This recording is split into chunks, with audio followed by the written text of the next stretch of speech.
Em nome do Pai, do Filho e do Espírito Santo. Amém. Proclamação do Evangelho de Jesus Cristo segundo Lucas.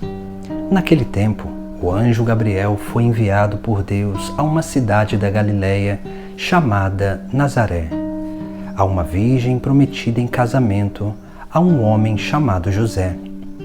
Ele era descendente de Davi e o nome da virgem era Maria. O anjo entrou onde ela estava e disse: Alegra-te, cheia de graça, o Senhor está contigo. Maria ficou perturbada com estas palavras e começou a pensar qual seria o significado da saudação. O anjo então disse-lhe: Não tenhas medo, Maria, porque encontrastes graça diante de Deus. Eis que conceberás e darás à luz um filho, a quem porás o nome de Jesus.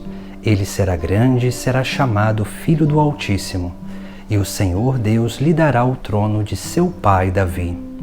Ele reinará para sempre sobre os descendentes de Jacó, e o seu reino não terá fim.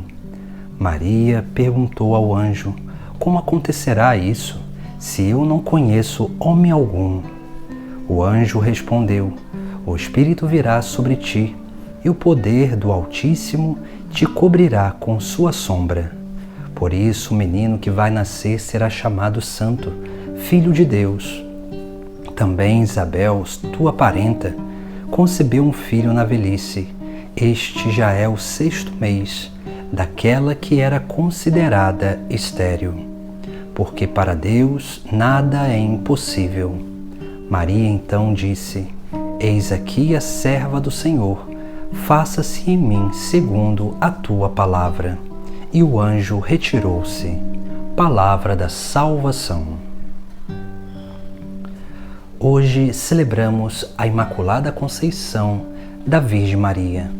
Esse dogma que nos traz um grande ensinamento sobre a obra redentora de Cristo.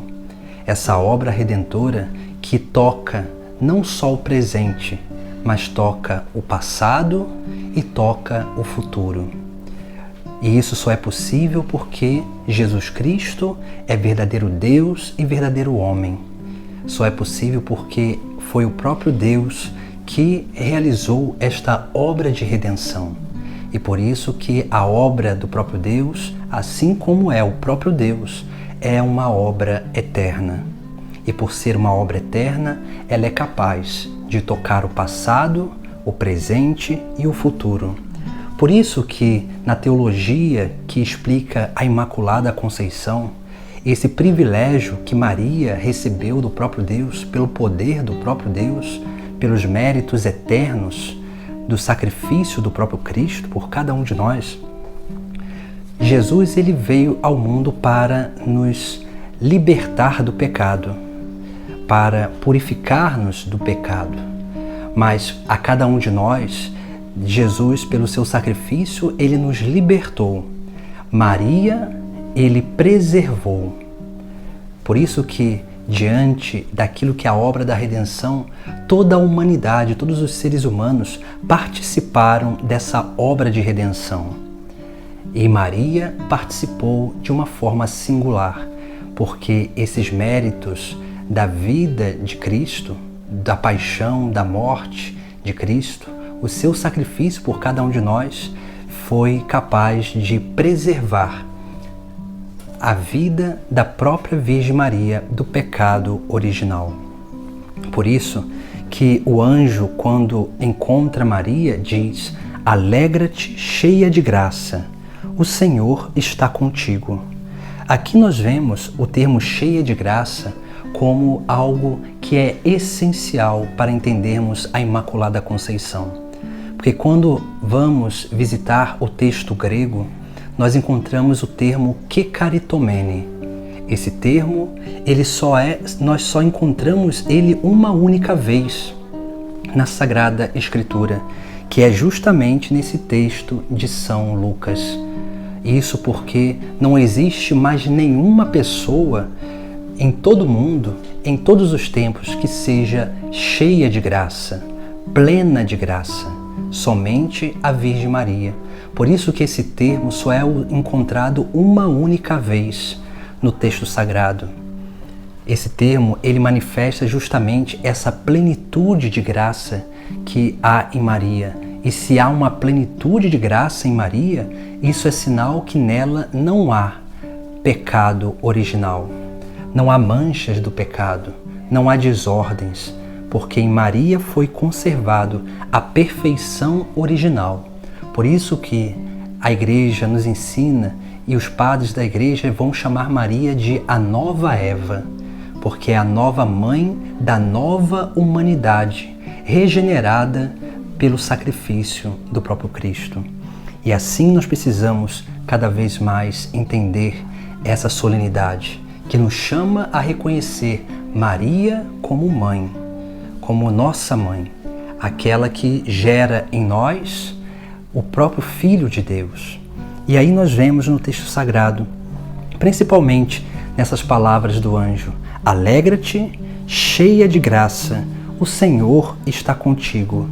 3 coisas: a alegria, que é a alegria da bem-aventurança, da experiência dessa felicidade eterna já nesta terra, a graça divina, que todos nós precisamos ser recipientes dessa graça, porque é essa graça divina que vai alimentando a chama da nossa fé. E o Senhor é contigo, ou seja, para que o Senhor seja conosco, é necessário que nós sejamos escravos desse Senhor. Essas 3 realidades se manifestam na vida da Virgem Maria. Maria é plenamente alegre, feliz. Maria é a cheia de graça. E o Senhor está com ela porque ela é uma verdadeira escrava do Senhor. Nós precisamos aprender a imitar a Virgem Maria para participarmos dessa alegria eterna, para que possamos nos abrir à graça divina e possamos realmente fazer a vontade de Deus em todos os momentos da nossa vida. Por isso que no final do Evangelho nós encontramos essa consagração que Maria faz diante do anjo, mas faz a Deus. E ela vai dizer: eis aqui a serva do Senhor, faça-se em mim segundo a tua palavra. Ou seja, eis aqui a serva do Senhor, e o termo na tradução a nossa tradução ela não é boa, porque traz o termo serva, mas na verdade no texto grego o termo original a tradução seria escrava. Maria diz isso: eis aqui a escrava do Senhor. Ela se oferece como escrava do Senhor. E depois ela diz: faça-se em mim segundo, conforme a tua palavra. Ou seja, Maria, ela relembra os ensinamentos antigos, que é pela palavra que Deus cria todas as coisas. Maria, ela tem essa certeza. É pela palavra no Espírito Santo que ela realizaria todas as coisas que Deus quisesse. É pela palavra no Espírito Santo que Maria realmente exerceria a sua missão nesta terra. Assim deve ser também a nossa vida, para que possamos, dia após dia, nos tornarmos capazes de fazer esta consagração à Nossa Senhora. Sermos capazes de permanecer fiéis a essa grande obra da graça divina, que aconteceu, que se realizou em Maria, mas que Deus, através de Maria, quer que se realize em cada um de nós, para que dessa forma possamos, dia após dia, experimentar a felicidade, a alegria do céu, nos encher da graça divina e possamos ser escravos verdadeiros do Senhor, capazes de fazer em todos os momentos da nossa vida a vontade do nosso Deus, a vontade do Pai do céu. Busquemos cada vez mais pedir a intercessão da Virgem Maria, a Imaculada Conceição, aquela que é cheia da graça e que dela brote essa fonte que jorra para a eternidade da graça divina, porque ela é essa graça transbordante. E nós possamos experimentar dela essa presença divina do próprio Jesus Cristo, que é a graça encarnada.